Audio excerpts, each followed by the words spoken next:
Hello student, good morning to all of you. मैं Govind Sharma NEET UG quest channel of Unacademy पर आप सबका most welcome करता हूं बच्चों।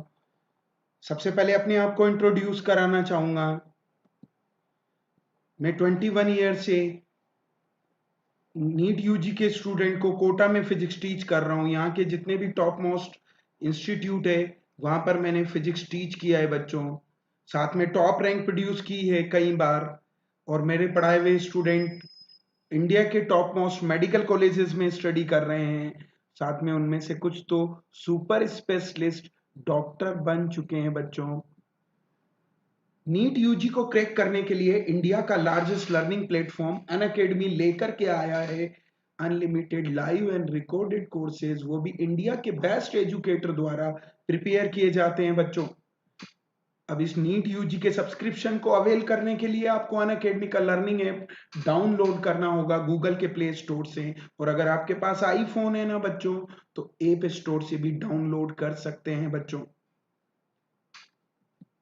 अब ये जो नीट यूजी का सब्सक्रिप्शन है, नीट यूजी को क्रैक करने के लिए इतना इंपॉर्टेंट क्यों है, तो इसके जो 4 फीचर्स है ना बच्चों, वो इसे बहुत इंपॉर्टेंट बनाते हैं। उनमें से पहला फीचर से डेली लाइव क्लासेस होती है, एजुकेटर से डिस्कशन कर सकते हैं, क्वेश्चन रेज कर सकते हैं, डाउट रेज कर सकते हैं, आंसर्स क्वेश्चन के आंसर्स के परसेंटेज पोल्स अवेलेबल हैं जो दिखाता है कि आपके पैरेलल में भी और स्टूडेंट पढ़ रहे हैं। तो ये आपका ऑफलाइन क्लासरूम जैसी फीलिंग देता है। ये पहला एडवांटेज है। दूसरा सबसे इंपॉर्टेंट एडवांटेज है, यहाँ लाइव टेस्ट एंड क्विजेज होते हैं। इन क्विजेज के थ्रू आप अपने जो सिलेबस आपने ओवरकम किया है उसमें कितनी परफॉर्मेंस है उसका एवोल्यूशन कर सकते हैं। आपकी प्रिपरेशन नीट यूजी को क्रैक करने के सही डायरेक्शन में आगे बढ़ रही है या नहीं बढ़ रही है, इसका भी पता कर सकते हैं बच्चों। साथ में यहाँ पर आपकी नीट यूजी में रैंक कहाँ स्टैंड करेगी, ये भी लाइव टेस्ट एंड क्विजेज के थ्रू पता चल जाता है। यहाँ पर कोर्सेज है वो स्ट्रक्चर्ड होते हैं बच्चों। ये तीसरा एडवांटेजेस है। सारे कोर्सेज इस तरह से डिजाइन किए जाते हैं कि बच्चों को जीरो लेवल से लेकर के टॉप लेवल तक ले जाते हैं। यहां पर कोर्सेज डिफरेंट डिफरेंट रिक्वायरमेंट के अकॉर्डिंग भी स्ट्रक्चर्ड किए जाते हैं। जैसे रिपीटर्स के लिए अलग कोर्स स्ट्रक्चर्ड है, 11th के साथ नीट यूजी की प्रिपरेशन करनी है तो अलग कोर्स स्ट्रक्चर्ड है, 12th के साथ नीट यूजी की प्रिपरेशन करनी है तो अलग कोर्स स्ट्रक्चर्ड है बच्चों। साथ में यहाँ टाइम ड्यूरेशन के हिसाब से भी कोर्स स्ट्रक्चर्ड किए जाते हैं, 6 मंथ, 12 मंथ, 24 मंथ। साथ में जब एक बार सिलेबस ओवर हो गया ना, तो इस कोर्सेज को इस तरह से स्ट्रक्चर्ड करते हैं कि यहाँ पे रिवीजन स्ट्रेटेजी भी प्लान की जाती है। और यहाँ का सिस्टम तब तक आपके साथ बना रहता है जब तक कि नीट यूजी का एग्जाम नहीं हो गया है बच्चों। चौथा सबसे इंपॉर्टेंट इसका फीचर से बच्चों, यहाँ एक बार ही सब्सक्रिप्शन लेना है और आप एक ही चैप्टर की, एक ही सब्जेक्ट की कई लाइव क्लासेस, कई एजुकेटर की लाइव क्लासेस देख सकते हैं। जैसे मान लीजिए एक चैप्टर को एक एजुकेटर नहीं समझा पा रहा है, यहाँ उसी चैप्टर के 40+ एजुकेटर ईच सब्जेक्ट में अवेलेबल है। हाँ जी, तो यहाँ पर ये एजुकेटर चूज करने की आजादी है। साथ में यहाँ पर कोर्सेज रिकॉर्डेड फॉर्म में होते हैं, जिससे आप लाइव क्लास छूट गई है तो रिकॉर्डेड फॉर्म में भी उसे ओवरकम कर सकते हैं। साथ में यहाँ पर रिकॉर्डेड कोर्सेज रिवीजन के टाइम पर भी यूज होते हैं बच्चों। तो इस तरह से ये 4 फीचर्स इस नीट यूजी के सब्सक्रिप्शन को नीट यूजी क्रैक करने के लिए बहुत इंपॉर्टेंट बनाते हैं। यहाँ फ्री डेमो लाइव क्लासेस भी होती है। यहाँ के एजुकेटर पॉपुलर हैं, उनके व्यूअर्स और फॉलोअर्स बहुत ज्यादा हैं। अब ये सब्सक्रिप्शन आपका नीट यूजी का 1 महीने के लिए लेंगे ना बच्चों, तो तीनों सब्जेक्ट का आपको 6000 रुपीज में पड़ेगा। पर अगर नंबर ऑफ मंथ ज्यादा सब्सक्राइब करेंगे ना, 12 मंथ का सब्सक्रिप्शन लेंगे, तो ये 2500 पर मंथ तीनों सब्जेक्ट के लिए हो जाएगा। और 24 मंथ का सब्सक्रिप्शन लेंगे ना, तो ये 1500 रुपीज पर मंथ हो जाएगा। हाँ जी बच्चों, तीनों सब्जेक्ट के लिए। और अगर मेरा रेफरल कोड आप यूज करें जीएस सर, तो 10% एक्स्ट्रा डिस्काउंट मिलेगा बच्चों। और जो 1500 वाला सिलेबस था वो 1350 में अवेलेबल हो जाएगा और 2500 वाला 2250 में अवेलेबल हो जाएगा और 6000 वाला 5400 में अवेलेबल हो जाएगा। साथ में इस रेफरल कोड जो जीएस सर हैं उसके क्या फायदे हैं, मेरी मेंटरशिप मिलेगी, हर चैप्टर के आपके पीडीएफ की फॉर्म में नोट्स मिलेंगे, साथ में आपको क्वेश्चन बैंक मिलेगा पीडीएफ की फॉर्म में, साथ में एग्जाम हो गया ना तो भी काउंसलिंग के टाइम पर भी मैं आपको मेडिकल कॉलेज चूज करने में हेल्प करूंगा बच्चों। साथ में वहां मेडिकल कॉलेज में भी प्रॉब्लम है तो भी आपको हेल्प करूंगा बच्चों। ये आगे बढ़ते हैं, आज का सेशन, पहला सेशन स्टार्ट करते हैं बच्चों।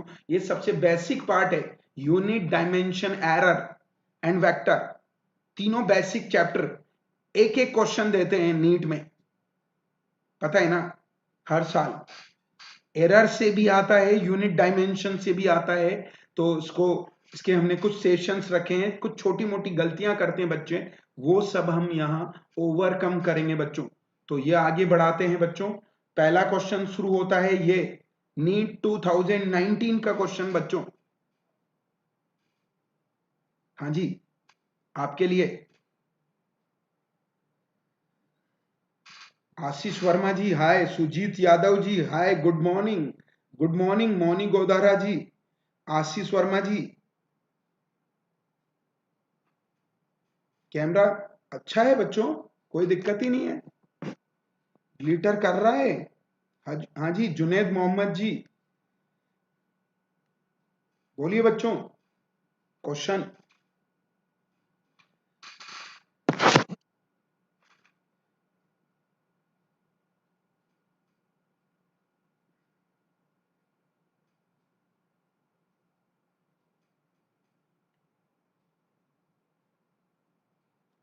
यस आशीष वर्मा जी, फॉर्म में हो जी। जुनेद मोहम्मद जी,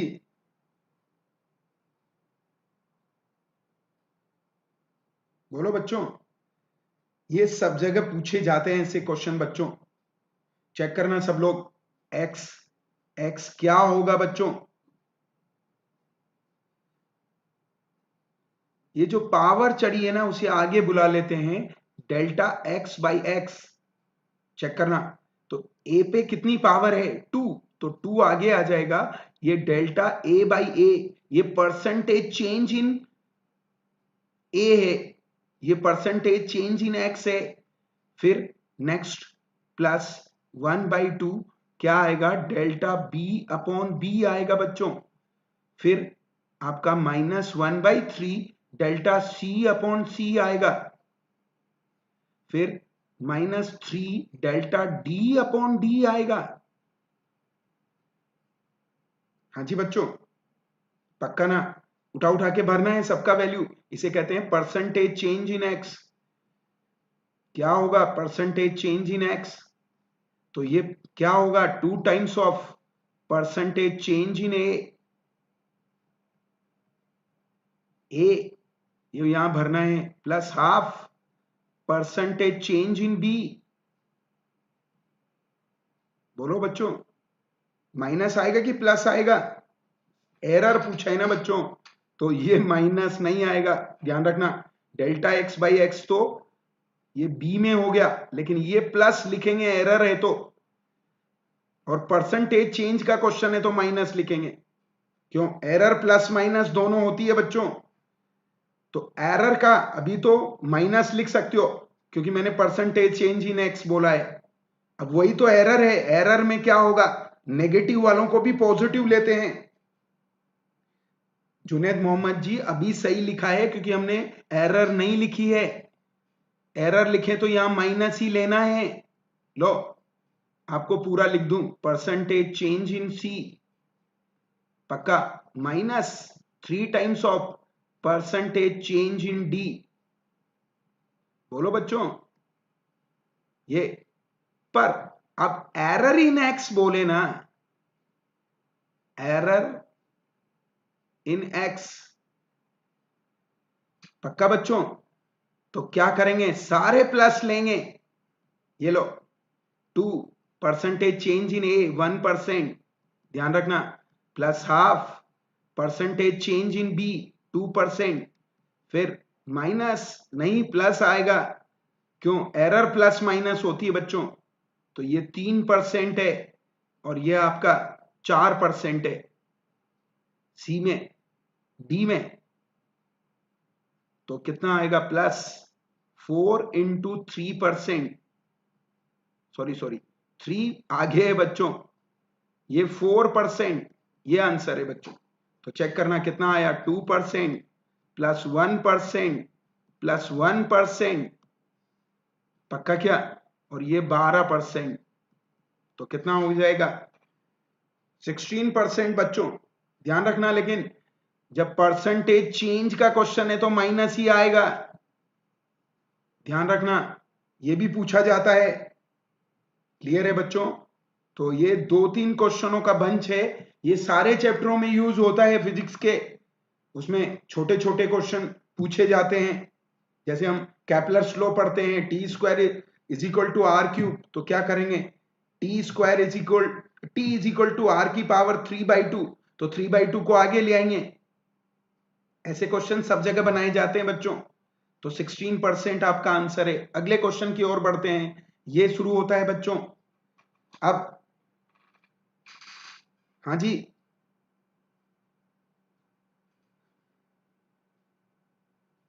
हाँ, अगर परसेंटेज चेंज पूछा होता ना तो फिर उसका आंसर, गोदारा जी ने अच्छी बात बोली, फिर उसका आंसर क्या आता, 12 और एक 13, 13 में से 3 गया, -10% आता। बिल्कुल सही है जी।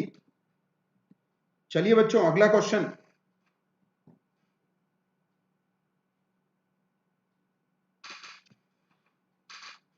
यस जुनेद मोहम्मद जी, धड़ाधड़ दे रहे हो जी आंसर, चेक करना बच्चों।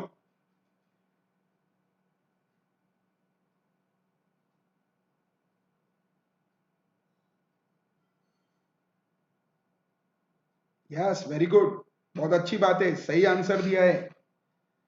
चेक करना बच्चों, वाई, वाई क्या होगा, alpha plus beta plus gamma, तो क्या आएगा, हाँ जी, तो यहां पर चेक करना, ये वाई मीटर में है तो ये सब भी मीटर में आएंगे सारे ग्रुप, क्यों, सेम डायमेंशन वाले ही एड और सब्ट्रैक्ट होते हैं, ध्यान रखना।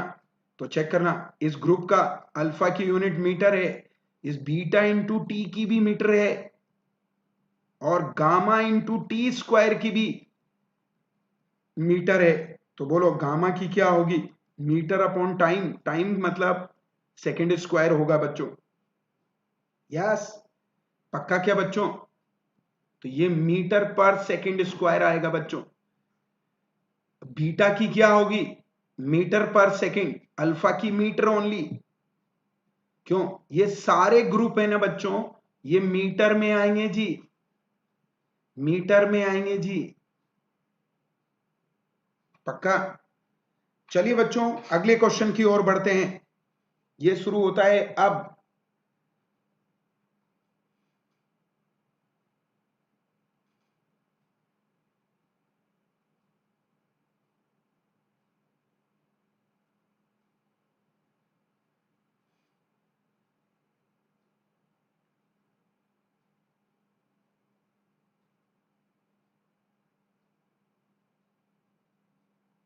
बोलो जी।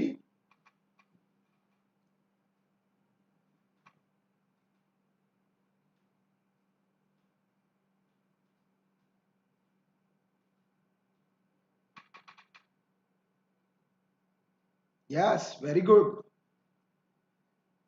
जुनैद मोहम्मद जी एकदम झकास छाए हुए हैं। चेक करना बच्चों, म्यू क्या होगा, ये यूनिट लेस होता है बच्चों, तो ये ग्रुप भी यूनिट लेस है, एक ही यूनिट पूछा होता ना तो कोई भी आंसर नहीं था, लेकिन बी अपॉन लैम्डा स्क्वायर भी यूनिट लेस है, इसका मतलब समझते हो, कांस्टेंट है, कांस्टेंट का मतलब है m0 l0 t0 और किसी की भी पावर 0 का मतलब 1। तो लैम्डा स्क्वायर और b की यूनिट सेम है। तो लैम्डा किस में होता है? मीटर। तो ये मीटर स्क्वायर हो गया। तो b भी किस में हो गया? Metre square. मीटर स्क्वायर किसका एरिया होता है, मतलब किसका यूनिट होता है बच्चों? हाँ जी, एरिया का स्क्वायर होता है बच्चों। क्लियर है? आया समझ में? अच्छा क्वेश्चन है ये भी। चलिए बच्चों, क्यों सेम डायमेंशन वालों को ही ऐड और सब्ट्रैक्ट करते हैं बच्चों। अगले क्वेश्चन की ओर बढ़ते हैं।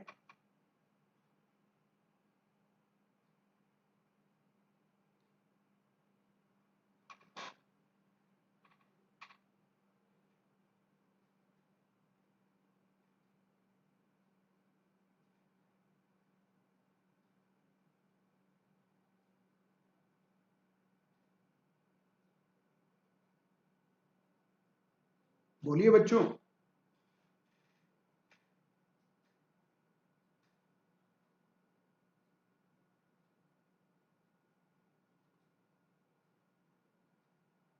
हाँ जी,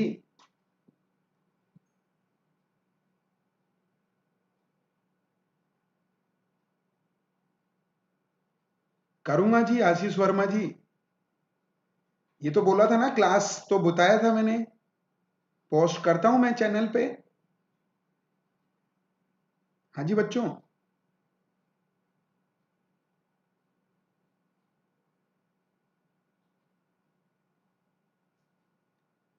बोलो।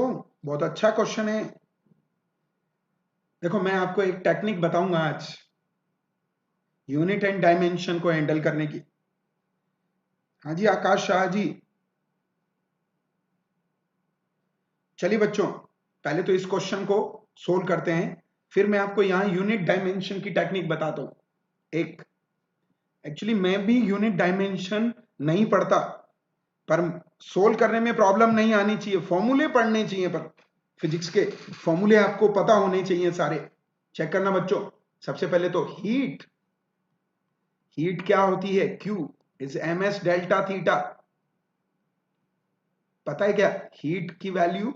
Q, थीटा नहीं, ms delta theta. Q is equal to ms delta theta. बोलो ना बच्चों। तो S स्पेसिफिक हीट है और मास इंटू S को क्या कहा जाता है? Heat capacity. Specific heat into mass. हाँ जी, तो क्या आया बच्चों? Q upon delta theta. यह है कहानी।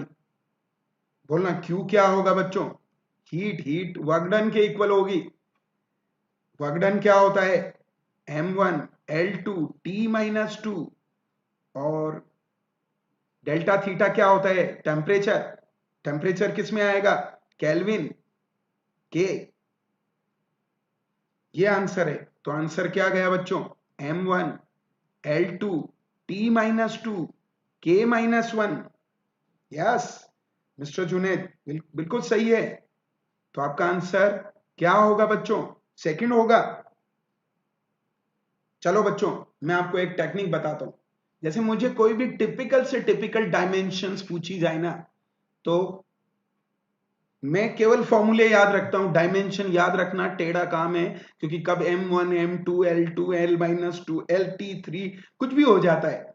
जैसे बहुत फेमस फेमस डायमेंशन है, जैसे विस्कोसिटी कोफिशिएंट नीटा, स्प्रिंग कांस्टेंट के, epsilon not, mu naught, capacitance, resistance, inductance, magnetic field. बहुत पॉपुलर बता रहा हूं, जो सबसे ज्यादा आती है एग्जाम में, वो सारी बता रहा हूं बच्चों। तो मैं इनको याद नहीं रखता, मैं इनके फॉर्मूले याद रखता हूं। और फॉर्मूलों में भी कौन? फोर्स, वर्क डन और पावर के साथ इनके रिलेशन। ये तीनों टाइप्स ऑफ फोर्स ही है, क्योंकि फोर्स के बिना ना वर्क डन होता है ना पावर होती है, तो ऐसा बोला जाता है। हाँ जी, बहुत अच्छे अच्छे क्वेश्चन डिस्कस हो गए जी। मही परमार जी, कोई बात नहीं, पर आप कवर कर लेना बाद में। हाँ जी, फोर्स वर्क डन पावर के साथ सबके रिलेशन होते हैं बच्चों। क्यों? ऐसा कोई चैप्टर का पैरामीटर नहीं है जिसका फोर्स वर्क डन और पावर के बिना फॉर्मूला आता हो। ऐसा कहा जाता है फिजिक्स का सोर्स वो है फोर्स। डायलॉग है डायमेंशन सोल्व करने का। तो जो फोर्स वर्क डन और पावर के साथ रिलेशन है ना सारी फिजिकल क्वांटिटी के, उनको स्पेशली याद ज्यादा रखना चाहिए, वो डायमेंशन में भी यूज आने वाले हैं बच्चों। जैसे मुझे बोला गया कि नीटा की डायमेंशन बताओ, मुझे नहीं आती लेकिन मुझे फॉर्मूला याद है 6πr नीटा वी। तो फटाक से यहां से पता चल गया है नीटा क्या होगा, फोर्स अपॉन आर वी। अब फोर्स का डायमेंशन सबको पता है एक झटके में, और आर का L1 है और वेलोसिटी का सबको पता है बच्चों।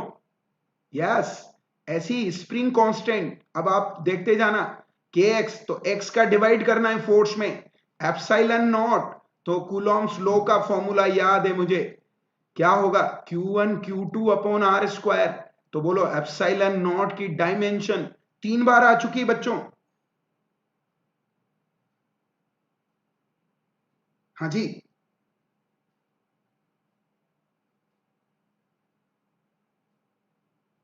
क्या हुआ मानव सरकार जी? बायो में आपकी 91% है बट फेल्ड इन मैथ्स। अगर आपका वो सब्जेक्ट है तो आप इसको सप्लीमेंट्री दे सकते हैं। हाँ, मैं बताता हूं जी, जुनैद मोहम्मद जी, आप चिंता मत कीजिए। इसके बाद एलआरसी वाले ही बताता हूं। तो एप्सिलॉन नॉट क्या होगा, चेक करना बच्चों, ये होगा Q1 Q2 upon F into R square. बोलना फटाक से, इसका Q1 का A1 T1, और ऐसे दो लोग हैं तो इसका स्क्वायर आएगा। फोर्स का आपको पता है M1 L1 T-1 की 2 और R2 का L2 फाइंड कर लेंगे। ये कह रहे हैं LRC का नहीं आता, तो LRC में L का फॉर्मूला, वर्क डन का फॉर्मूला याद करो एनर्जी स्टोर्ड का। तो बोलो फटाक से इंडक्टेंस की यूनिट क्या होगी, W अपॉन आई स्क्वायर बच्चों। फटाक से बोलो M1 L2 T-2 and I की A2, अपने आप हो जाएगा बच्चों, पक्का। ऐसे ही रेजिस्टेंस का बोलो बच्चों, क्या होता है पावर, आई स्क्वायर आर। तो फटाक से बोलो पावर का डायमेंशन पता होना चाहिए, M1 L2 T-3, और उसका क्या होता है A2 बच्चों, आई स्क्वायर का। ऐसे ही कैपेसिटेंस का ये यूज करो, work done is equal to Q square by 2C। तो C क्या आएगा, बोलो यहां से C आएगा Q square by W, dimension एक झटके में फाइंड कर सकते हैं। बोलो बच्चों, तो इस तरह से, तो एक डायलॉग याद रखो, फिजिक्स का सोर्स वो है फोर्स। फोर्स के साथ नहीं होगा ना रिलेशन, तो उसके दो भाई बंधु हैं वर्क डन और पावर, उनके साथ रिलेशन होगा ही होगा बच्चों। तो अगले क्वेश्चन की ओर बढ़ते हैं, ये शुरू होता है बच्चों। अब मैं आपको थोड़ा थोड़ा गाइड भी करता रहूंगा, फिर थ्योरी में तो हम पढ़ेंगे ही बच्चों। यस, वेरी इजी, जो है वो है बच्चों, आया हुआ क्वेश्चन है ना PYQ। बोलो जी बच्चों, तो ये आप फॉर्मूलों को इस तरह से पढ़ते जाइए, आंसर तो दे दीजिए बच्चों। यस, फ्लक्स कर देते हैं, इजी है तो। बोलो बच्चों फ्लक्स क्या, EA। हाँ जी, देखो फ्लक्स क्या होता है, electric flux E dot A, magnetic flux B dot A, gravitational flux EG dot A. एक बार पूछा गया करंट डेंसिटी का फ्लक्स, बोलो बच्चों क्या होगा करंट डेंसिटी का flux, current density into area. किसी को भी ये करंट डेंसिटी का फ्लक्स है, तो करंट को कहते हैं करंट डेंसिटी का फ्लक्स। ध्यान रखना बच्चों, ये तो हो जाएगा। ई की यूनिट न्यूटन पर कूलम, याद है क्या, और एरिया मीटर स्क्वायर भर दो न्यूटन का पता है आपको M1 L1 T-2 L2 और कूलाम का A1 T1 सोल्व करो बच्चों, क्या आएगा? M1 L3 कौन है? 3 जुनैद मोहम्मद जी, गलत हो गया जी। T-3 यस, परमार जी ने सही दिया है। जो बोल रहे थे बहुत इजी है, उधर ही गलत है जी। बोलो बच्चों, तो A-1 आएगा, सो आंसर इज सेकंड बच्चों। यस, परमार साहब ने सही दिया है। चलिए बच्चों, थोड़ा सा इसको और बता दूं मैं, 3-4 क्वेश्चन और बनते हैं।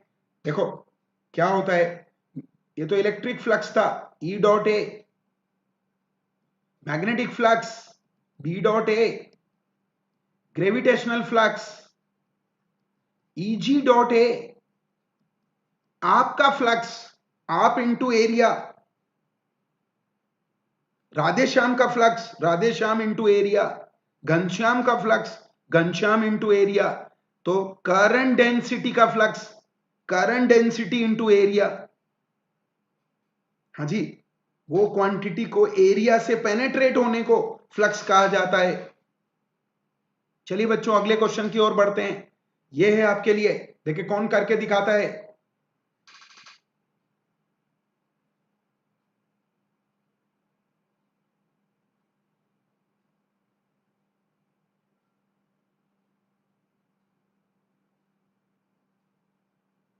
बोलो बच्चों,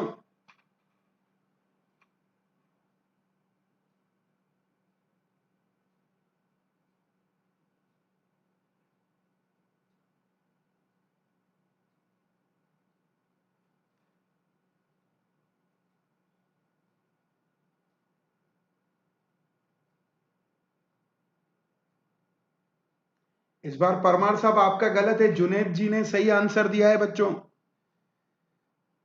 हाँ जी, बिल्कुल सही है जी। स्वागत हो पैन, आपका स्वागत है जी, welcome to you Sharma ji की क्लास में।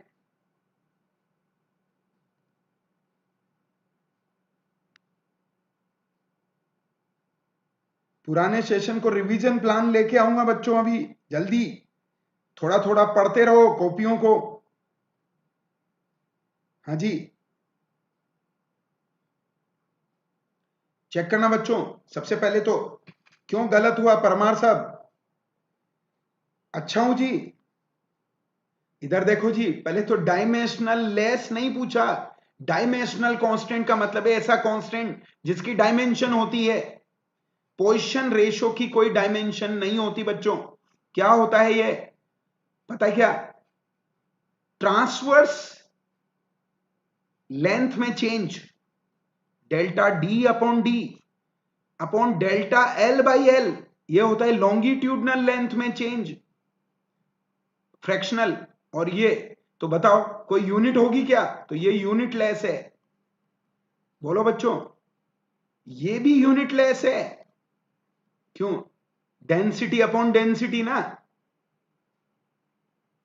और रिफ्रैक्टिव इंडेक्स भी यूनिट लेस है। तो ये तीनों आंसर हो ही नहीं सकते। लेकिन ग्रेविटेशनल कांस्टेंट का यूनिट डायमेंशन होता है बच्चों। पक्का? क्या क्या बोल रहे हो जुनैद मोहम्मद जी?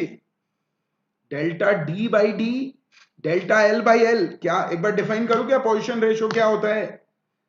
जैसे ये आपका पेन है, चेक करना बच्चों, ये पेन है, इस पेन की लेंथ में चेंज तो नीचे आएगा, और इसके क्रॉस सेक्शन एरिया में चेंज, मतलब क्रॉस सेक्शन डायमीटर में चेंज,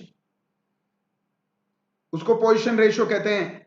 लेंथ के परपेंडिकुलर चेंज, वो तो हो गया डायामीटर में change, fractional change, fractional change in diameter upon fractional change in length, इसे कहते हैं ट्रांसवर्स लेंथ में चेंज अपॉन लॉन्गिट्यूडनल लेंथ में चेंज उसे कहते हैं पोजीशन रेशियो। रिलेटिव डेंसिटी, वो तो डेंसिटी अपॉन डेंसिटी है, यूनिट लेस हो गई। और रिफ्रैक्टिव इंडेक्स तो आप सब जानते होंगे, रिफ्रैक्टिव इंडेक्स का कोई यूनिट नहीं होता बच्चों, तो यूनिवर्सल कांस्टेंट कैपिटल जी का यूनिट होता है बच्चों, याद करो क्या होता है, जी m1 m2 upon R square. बोलो जी का यूनिट क्या होगा, force upon R square upon m1 m2 होगा बच्चों। उठा के भरना है m1 L1 T-2 L2 और ये हो जाएगा m2। बोलो बच्चों, तो क्या आएगा L3, पक्का क्या, T-2। तो ये इसकी डायमेंशन होती है। आप क्या कर रहे हो, डायमेंशनल लेस नहीं बोला, डायमेंशनल बोला जी, इसलिए माही परमार जी ने गलती की जी, तो आंसर सेकंड जाएगा बच्चों। जुनेद जी ने बहुत सही जल्दी से आंसर दिया था। हाँ जी फैज साहब, वेलकम वेलकम बच्चों सबका। यस 132 डायमेंशनल लेस है, तो आंसर सेकंड हुआ बच्चों, क्योंकि डायमेंशन किसकी है। चलिए बच्चों,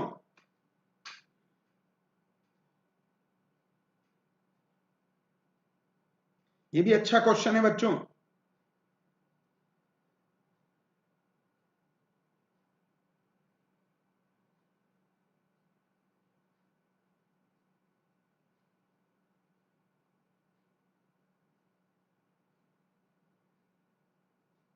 सोल्व कीजिएगा। आज वाले में से कई क्वेश्चन टपक सकते हैं बिना बरसात के, ध्यान रखना, एकदम छांट छांट के लाए गए हैं बच्चों के लिए 2020 के लिए।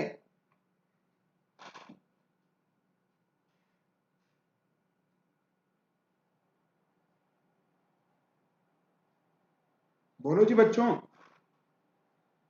चेक करना थोड़ा सा, y मीटर में होगा, ए भी मीटर में होगा बच्चों। अब इसका कोई यूनिट नहीं होता, क्यों, थीटा यूनिट लेस है, रेडियन का कोई यूनिट डायमेंशन होता ही नहीं, डायमेंशन लेस है। अब चेक करना, लैम्बडा की यूनिट तो सब जानते हैं ना, मीटर, तो ये सीटी भी मीटर है और एक्स भी मीटर है। तो पूछा है आपसे कौन सा स्टेटमेंट करेक्ट है, तो लैम्बडा मीटर में होगा, ए तो मीटर में होता ही है एम्पलीट्यूड वेव्स के लिए, और एक्स भी मीटर में होगा, तो ये तीनों मीटर में है, पहला ही आंसर है। नहीं जी फैज साहब गलत हो गया जी, तीनों मीटर में है, लैम्बडा, एरिया और x, answer is one. Junaid Mohammad ji गलत कर रहे हो जी, आंसर इज वन बच्चों, नहीं चलेगा। परमार जी ने सही दिया है, वेरी गुड।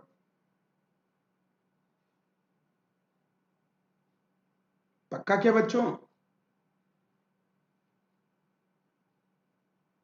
देखो 2 पाई लैम्बडा की यूनिट सी के इक्वल थर्ड भी गलत है।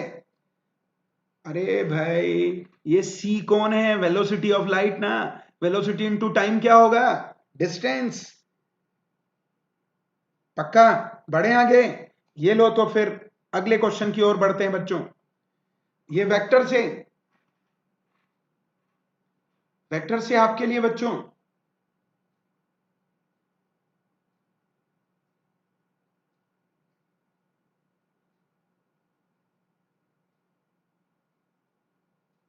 नेक्स्ट क्वेश्चन,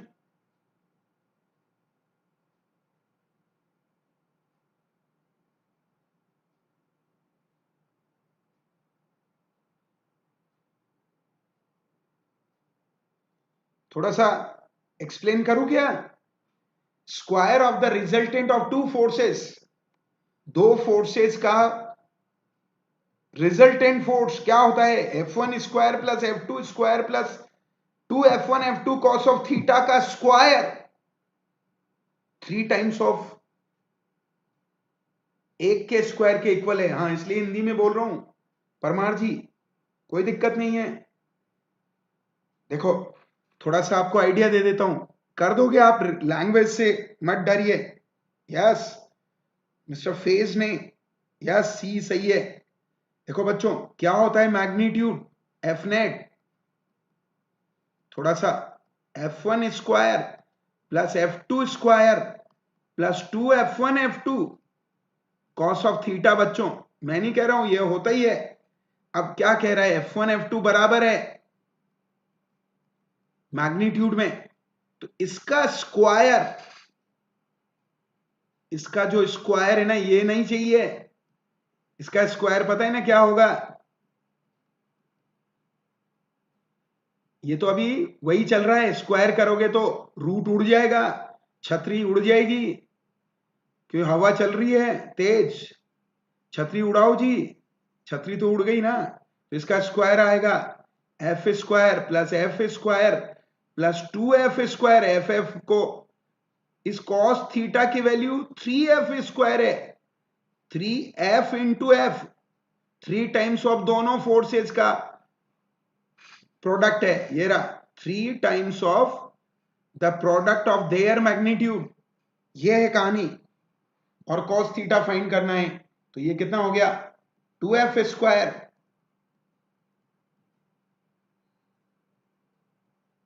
हाँ जी, कॉस थीटा रह गया बच्चों, ये लो, तो 2F स्क्वायर उधर गया, तो 2F square cos theta is equal to क्या होगा, यस बोलो ना बच्चों, तो कॉस थीटा क्या आया 1/2।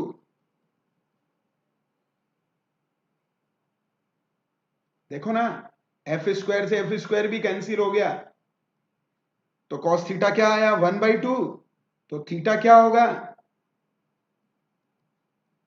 Cos 60 degree. बोलो ना बच्चों, तो कॉस 60 डिग्री मतलब आंसर क्या। चलिए आगे बढ़ाते हैं बच्चों अगले क्वेश्चन की ओर, यह है आपके लिए, ये ऐसे क्वेश्चन बहुत पूछे जाते हैं बच्चों।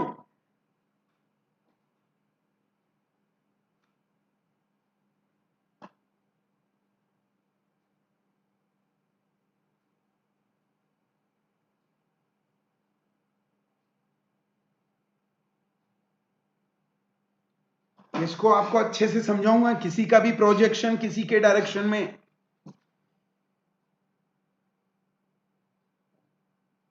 गलत है जी, परमार जी गलत कर दिया आपने, आंसर सही नहीं है, गलत है मिस्टर फेज, आपका भी। यस माई परमार जी, अब सही है जी, डी, यस वेरी गुड। पहले आप सब है ना प्रोजेक्शन का मतलब समझो। देखो क्या होता है,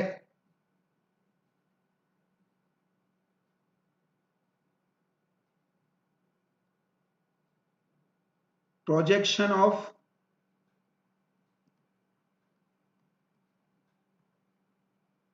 हाँ जी, projection of A in the direction of B,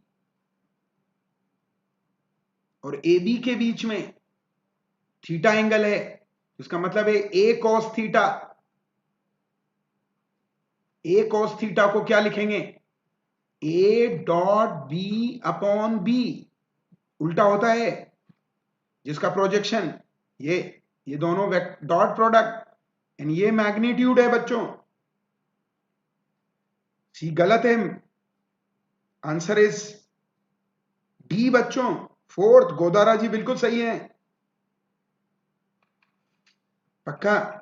तो क्या करेंगे यहां, ये ए का वैल्यू है, वाई एक्सिस के अलोंग यूनिट वेक्टर क्या है, जे। अरे बोलो ना बच्चों, ए वेक्टर कौन है यहां 3i प्लस 4k, और बी वेक्टर कौन है जे। तो बोलो ए डॉट बी 0 हो गया बच्चों, क्यों हो गया, आई का जे के साथ,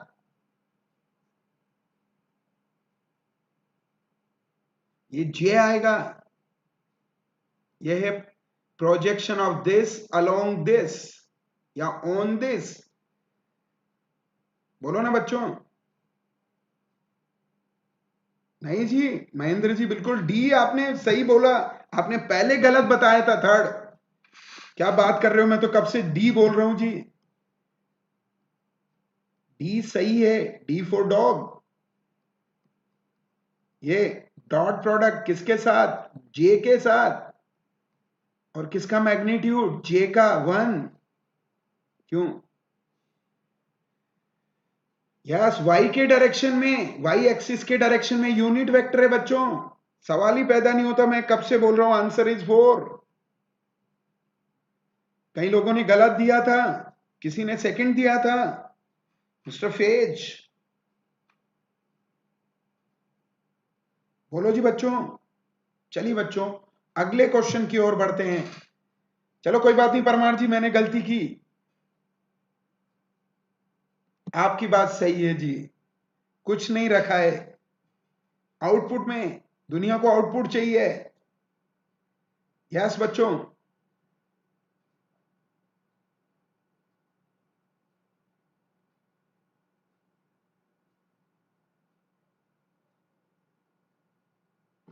बोलिए बच्चों।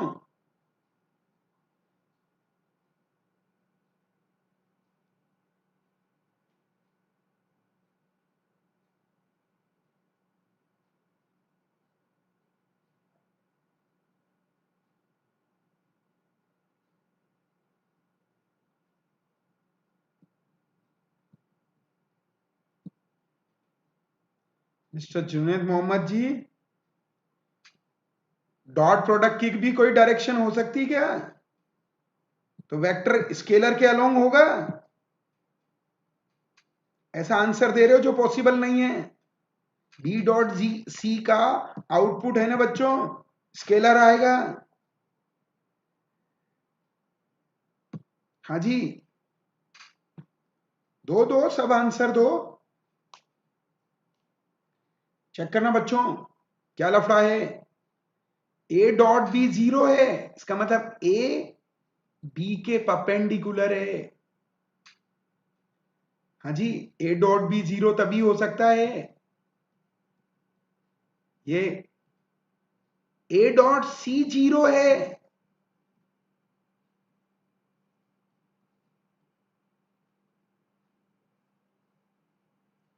पक्का क्या,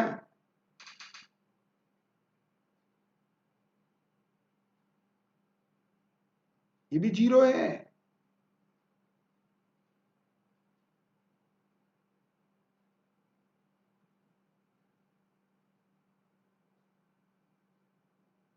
अब ऐसा तभी पॉसिबल है बच्चों, यस। क्यों, ये जो रिजल्टेंट वेक्टर है ना, ये बी, ये सी, तो एंगल बी क्रॉस सी, तो इनका रिजल्टेंट इसके परपेंडिकुलर उगेगा प्लेन के, क्रॉप्स के जैसे, और इस बी क्रॉस सी के डायरेक्शन में ही होगा ए। हाँ जी बच्चों, दो, मैं इसको पेन से समझाना चाहूंगा, ये देखो डायग्राम। हाँ जी, ये बी और ये चेक करो बच्चों, ये तो रिजल्टेंट ऐसे उगेगा फसल के जैसे, अर्थ के प्लेन में बी और सी हैं, तो क्रॉप्स के जैसे उगेगा ए या बी क्रॉस सी, तो आंसर क्या जाएगा, थर्ड, बी क्रॉस सी। बी के भी परपेंडिकुलर है और बी क्रॉस सी, सी के भी परपेंडिकुलर है। बोलो ना बच्चों, तो आंसर इज थर्ड। क्यों, क्योंकि ए बी के भी परपेंडिकुलर होगा रिजल्टेंट, और ए, पर ऐसा मत सोचना ए बी के परपेंडिकुलर है और ए सी के परपेंडिकुलर है तो बी और सी भी परपेंडिकुलर है, तो फिर थीटा किसके बीच में है? बी और सी। बी और सी परपेंडिकुलर हो ऐसा जरूरी नहीं है। हाँ, कभी थीटा 90 भी हो सकता है, मैं ये भी नहीं कह रहा हूं कि 90 नहीं हो सकता है। चलिए बच्चों, अगले क्वेश्चन की ओर बढ़ते हैं। ये है आपके लिए बहुत ही शानदार question.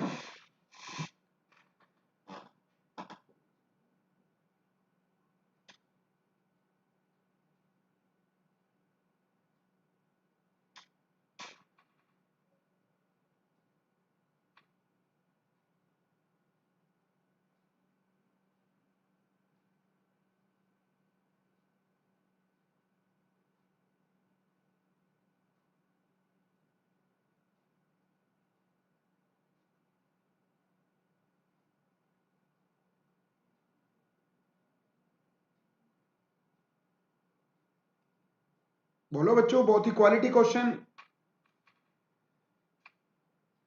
Yes, very good Mahendra जी।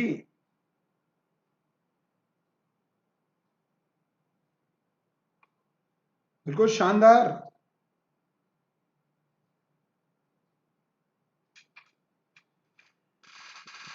पहले तो बच्चों, कौन करंट किसे कहते हैं? एक ही प्लेन में पाए जाते हैं, याद रखना, लाइज इन वन प्लेन।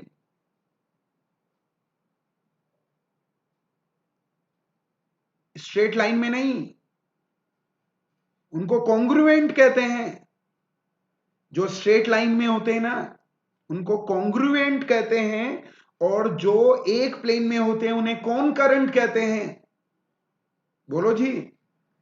अब चेक करना, दो वेक्टर का सम कोई भी हो ना, जैसे मैं 3 और 4 से बात कर लूं, 3+4 वैल्यू नहीं, 1 to 7 तक कुछ भी हो सकता है, रेंज दिखाता है। तो तीसरा वेक्टर इनकी रेंज में है ना, तो बैलेंस कर जाएगा। तो चेक करना, 3 और 5 की रेंज लिखो, कितना आएगा? 2 to 8। क्यों आएगी? मैक्सिमम हो सकता है F1 प्लस F2, और मिनिमम हो सकता है F1 minus F2। Any two नहीं मिस्टर, गलत तरीके से हैंडल मत करो क्वेश्चनों को। F1 plus F2 maximum value होगी, और F1 minus F2 minimum value होगी, तो तीसरा वेक्टर उस रेंज में आता है कि नहीं? बोलो बच्चों। तो क्या होगा? यहां 3 और 5 8 है, तो 2 और 8 में नहीं आ रहा तीसरा, ये गलत आंसर है। फिर आना, ये भी वही है, 2 to 8, 9 उसके बियॉन्ड जा रहा है, ये भी गलत आंसर है। अरे बोलो ना बच्चों। फिर आना, 3 और 5 का 2 to 8 में आ रहा है, 6 इनके बीच में आ रहा है। 2 से लेकर 8 तक कुछ भी हो सकता है वेक्टर, क्योंकि थीटा पर डिपेंड करता है बच्चों। तो ये भी उसकी रेंज में आ रहा है, 2 और 8 के बीच में आ रहा है, तो जो बीच में आ रहा है वही आंसर है। फिर यहां भी, तो ये उस रेंज में नहीं है 15। भाई क्या करना चाहिए? F1 ये मैक्सिमम वैल्यू है बच्चों, ये ये रेंज से F1 माइनस F2 तक रेंज होती है इनकी। ये मैक्सिमम वैल्यू है, ये मिनिमम वैल्यू है बच्चों। हाँ जी।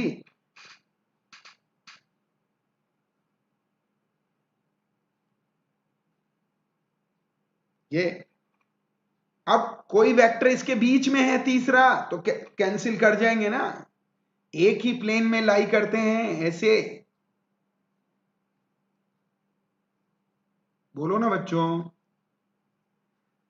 एक ही प्लेन में, याद रखना, अगर एक प्लेन में नहीं है ना, नॉन कोप्लेनर हैं, तो फिर 4 वेक्टर चाहिए जीरो होने के लिए। थोड़ा आइडिया दूं क्या? इक्विलिब्रियम कैसे आता है? वो इलेक्ट्रोस्टेट में और ग्रेविटेशन में इक्विलिब्रियम में प्रॉब्लम है। चेक करना बच्चों, पहला, minimum 2 vector are required, 2 vector are required in one line. एक लाइन में 2 वेक्टर मिनिमम होने चाहिए 0 होने के लिए। वन लाइन वाले को क्या बोलते हैं? कॉन्ग्रुएंट। लिख दूं क्या? क्या बोलते हैं? कॉन्ग्रुएंट। कोई स्पीड स्लो नहीं है जी, चिंता मत कीजिए। आपको ध्यान नहीं रखना, मुझे रखना है। पक्का क्या? इन बोलो बच्चों, minimum 2 vector are required in one line for 0 equilibrium. ये फॉर इक्विलिब्रियम की बात कर रहा हूं, इक्विलिब्रियम। तो चेक करना, minimum 3 vector are required, 3 vector are required in one plane 0 होने के लिए। Minimum 4 vector are required in non coplanar. ये याद होना चाहिए आपको। अब रुको, चार्ज 1 ज्यादा होता है, फोर्स 2 कब आएंगे? जब चार्ज 3 होंगे। तो चार्ज एक लाइन में 3 होंगे तब कैंसिल होने के चांसेस हैं। और एक प्लेन में है, जैसे एक ट्रायंगल पे 3 चार्ज हैं तो 2 ही फोर्स उगेंगे, वो कभी भी इक्विलिब्रियम में नहीं होंगे। हाँ जी बच्चों, मैं सारी रिलेटेड थियरी डिस्कस कर रहा हूं आपके लिए। अगला क्वेश्चन बच्चों, कहां गए मिस्टर?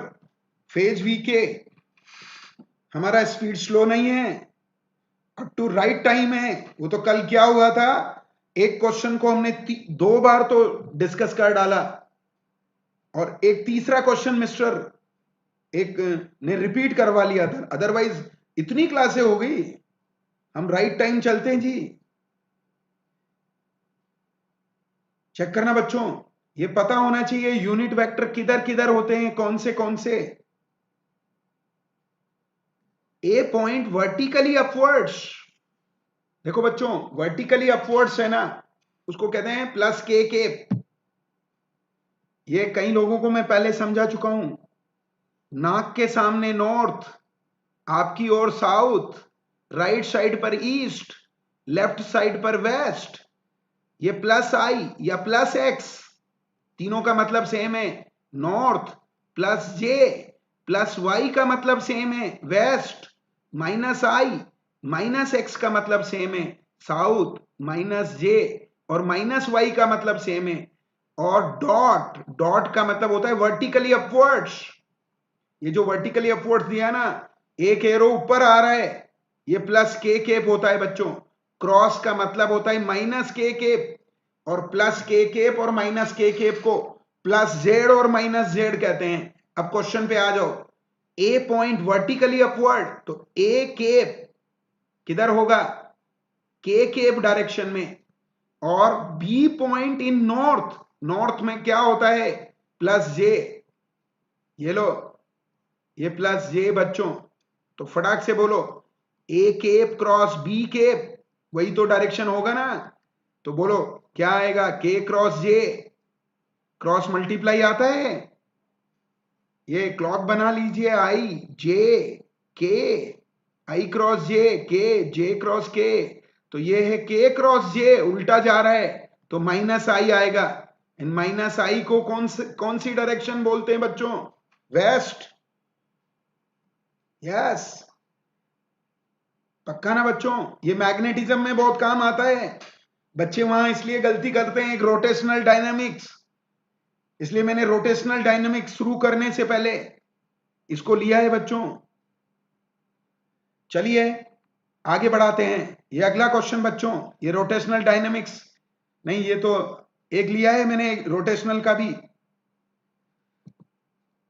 चलिए बच्चों अगला क्वेश्चन,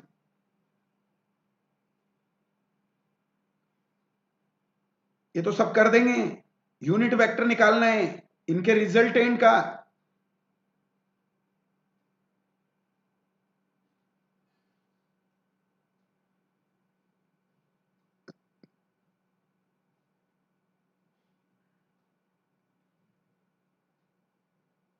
बोलो ना बच्चों, ए प्लस बी, ये रिजल्टेंट हो गया। ऐड करो 4i plus 3j plus 6k के प्लस माइनस आई प्लस 3j माइनस 8k, तो कितना आएगा 3i प्लस 6j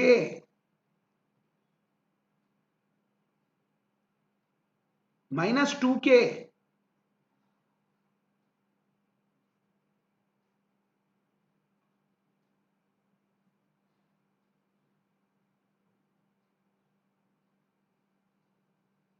तो क्या होगा,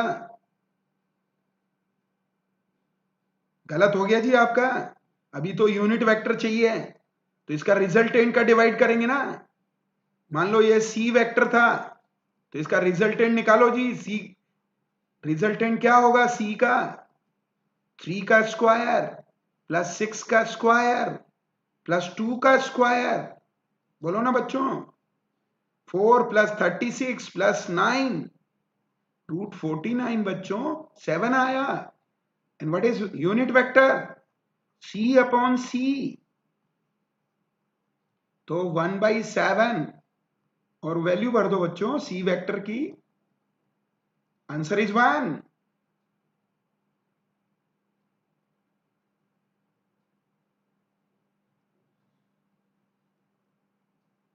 yes, very good, answer is 1 बच्चों। अगले क्वेश्चन की ओर बढ़ते हैं।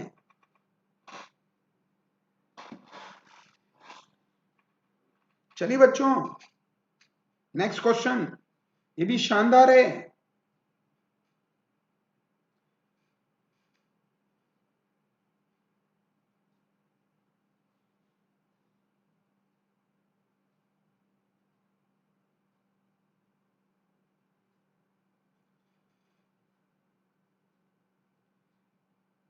गोदारा जी ने सही आंसर दिया है जी।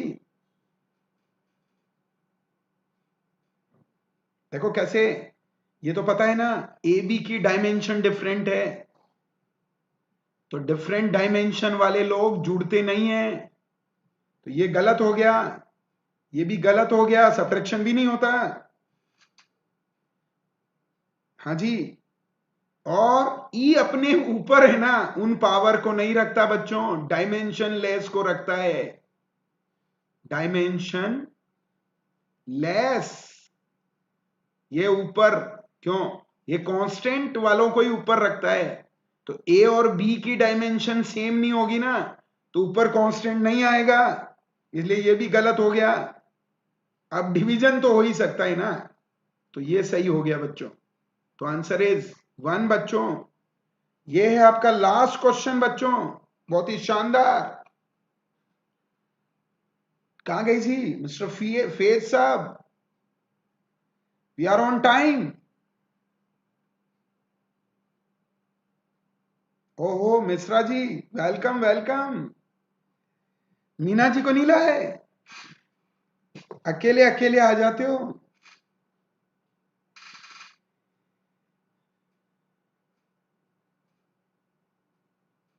नहीं जी, उसका आंसर 1 है, कोई बात नहीं, प्रीवियस का दिया है तो भी मैंने तो सारा समझा दिया ना।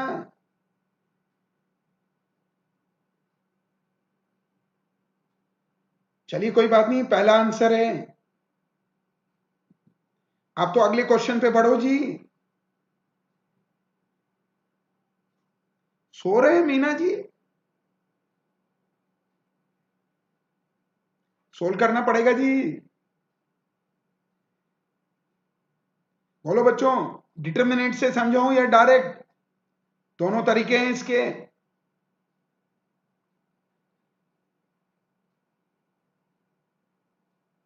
डायरेक्ट भी समझ सकते हो। यस, कुछ लोग दे रहे हैं आंसर, चेक करो बच्चों।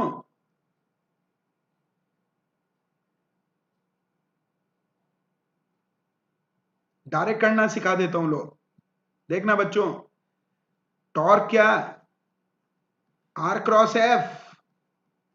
आर का वैल्यू पहले भरो जी, बाद में दिया है वो जान करके। ये क्रॉस 2i प्लस जे प्लस 4k के बच्चों। अब ये कह रहे हैं डायरेक्ट करो, तो ये क्लॉक याद होना चाहिए आपको।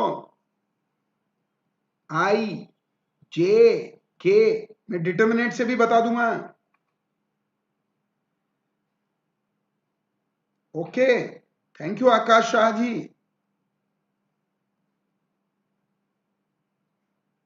पक्का ना बच्चों? ये आपके पास अब सोल्व करेंगे। 7i, आई क्रॉस आई 0 होता है बच्चों। आई क्रॉस जे, अब पहले मैंने एक को पकड़ा है, 7 को तीनों से मल्टीप्लाई कर रहा हूं जे, तो आई क्रॉस जे के केप हो गया। फिर 7 को के से आई क्रॉस के माइनस जे, हाँ जी। फिर आना 3 जे क्रॉस आई, यस, जे क्रॉस जे 0, फिर जे क्रॉस के आई, ये तो अब के से कर दो, के क्रॉस आई माइनस, क्यों के क्रॉस आई वहां देखो कि प्लस, प्लस ये के को आई से कर रहा हूं, तो जे 2j, फिर के क्रॉस जे माइनस आई, और के क्रॉस के 0। सोल्व करो जी इसे। एक देखना के कहां कहां आ रहा है, वो सोल्व करो। अरे क्या हुआ जी? आई क्रॉस जे के, रुको एक बार चेक कर लेते बच्चों।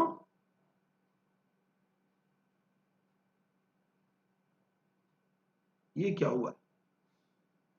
अच्छा सही है ना, मामला सही है, एकदम सही चल रहे हैं हम। आओ जी, मैं बताता हूं जी। ये देखो 7k 6k, के आया, फिर 28j 2j, तो 26j बचा माइनस का। ये देखो बच्चों 2j, मैं उल्टा लिख रहा हूं, आई बाद में लिख रहा हूं। ये 12 आई और इसमें से एक गया,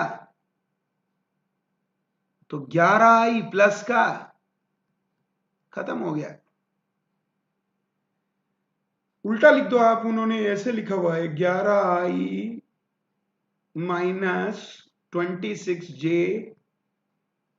प्लस के, पर कुछ बच्चे ऐसे भी करते हैं, आर क्रॉस एफ, डिटर्मिनेंट आता है तो उस पे सजा लो। ये आई, ये जे, ये के, और आर वाला पहले लिखेंगे, आर के कोफिशिएंट 7 3 1, और उसके लिखेंगे 2 1 4। सोल्व कर लो।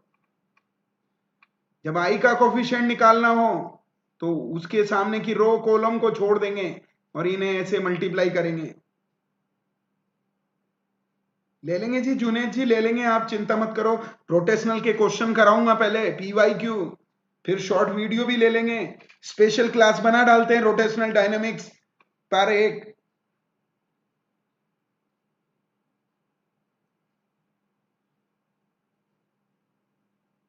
जैसी बात आपकी सजाना बेकार है तो वो कर दो, आप ऐसे कर लो।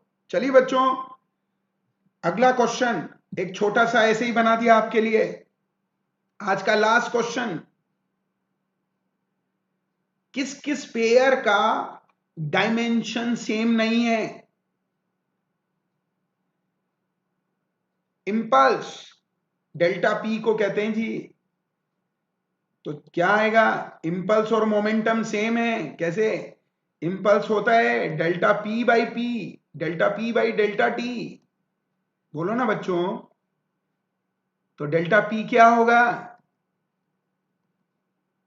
एफ इंटू टी, और पी मोमेंटम पी है, तो चेंज और चेंज इन मोमेंटम में तो सेम ही यूनिट होगा ना, तो इनकी डायमेंशन सेम है।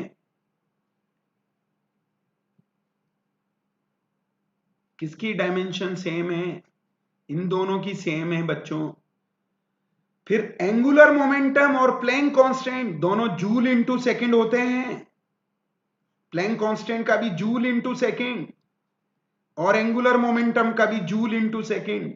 कई बच्चों को पहले भी बता चुका हूं ये। और वर्क डन का भी जूल और टॉर्क का भी जूल, या कभी कभी वर्क डन का न्यूटन इंटू मीटर भी लिख देते हैं। और टॉर्क का भी फाइंड किया था। इसकी सेम है, इसकी सेम है, उसकी सेम है, तो किसकी नहीं है? सेकंड। तो आंसर क्या? सेकंड बच्चों। इन पेयर की सेम है बच्चों। क्लियर है? तो इस चैनल को आप लाइक कीजिए, सब्सक्राइब कीजिए, बेल आइकन को प्रेस कीजिए बच्चों, और मेरा रेफरल कोड यूज कीजिए। मिस्टर आकाश शाह ले लेंगे, डॉपलर इफेक्ट भी ले लेंगे बच्चों, लिसाजू फिगर भी ले लेंगे। पढ़ाते नहीं है लोग, कईयों को ये पता नहीं नीट का सिलेबस क्या है, टोटल सिलेबस क्या है, कुछ भी पढ़ा डालते हैं। हाँ जी, नीट के सिलेबस में कई चीजें नहीं है। चलिए, मेरा रेफरल कोड ध्यान रखना। इस चैनल को लाइक कीजिए, सब्सक्राइब कीजिए, बेल आइकन को हिट कीजिए बच्चों। और 10% डिस्काउंट के लिए नहीं बोल रहा हूं, मेरा रेफरल कोड मेनली जो फायदा होने वाला है आपको, शानदार वाले नोट्स मिलने वाले हैं जो नीट के लिए परफेक्ट हैं। पुराने बच्चों से पूछ लीजिए, नोट्स में से एक दाना बाहर नहीं जाता। और जिस दिन दाना बाहर गया मैंने पढ़ाना बंद कर दिया, रिटायरमेंट की शर्त है अपनी। हाँ जी बच्चों, जिस चैप्टर को हाथ लगा है ना, उसमें से एक दाना बाहर नहीं जाता। और 7 बजे पाए जाएंगे जी, पक्का। तो चैनल को एक बार और लाइक कीजिए, सब्सक्राइब कीजिए, बेल आइकन को हिट कीजिए। और आप ये अनअकैडमी का एक चैनल है, नीट यूजी क्वेस्ट, यहां पे केवल क्वेश्चन प्रैक्टिस चलती है बच्चों, सारे टीचर्स की, और कुछ नहीं चलता, केवल क्वेश्चन प्रैक्टिस। ये चैनल अलग है। एक लेट्स क्रैक नीट यूजी है, उस पे क्वेश्चन प्रैक्टिस, थ्योरी, सब कुछ, क्विज, सब कुछ होता है वहां पर। पक्का ना बच्चों? तो मेरे रेफरल कोड का मेंटरशिप के लिए पूरा नीट एग्जाम तक आपके साथ बना रहूंगा। थैंक यू वेरी मच बच्चों, आज के लिए।